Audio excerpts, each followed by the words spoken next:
Welcome to the Tech Egg. Don't get scrambled. Enjoy the video. You begin by verifying prerequisites and then start enrollment right away. Make sure your device supports the fingerprint sensor and has current OS patches. Open the Fingerprint App Store and sign in. Once signed in, grant required permissions for biometrics, camera, and storage so the app can capture templates and verify integrity. Now tap Create New Profile and follow on-screen framing guidance. This rapid start gets you into the capture flow without unnecessary steps and prepares the app to record accurate fingerprints. Once done with setup, focus on capture and verification.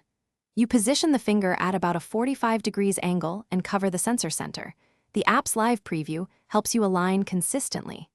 Capture 3 to 5 samples per finger to account for rotation and pressure variation, and make sure to check the quality score after each capture. If a sample is low quality, retake it immediately.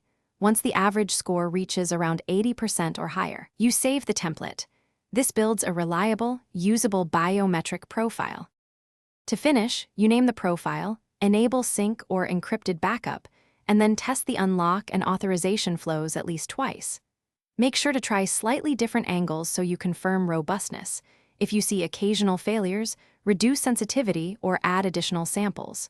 Once satisfied, finalize settings and enable auto-lock or export policies. If things go wrong, one key troubleshooting tip: recalibrate the sensor and clear the app cache before re-enrolling the finger. This resolves most capture and... Thanks for watching. Consider subscribing if I helped unscramble your problems.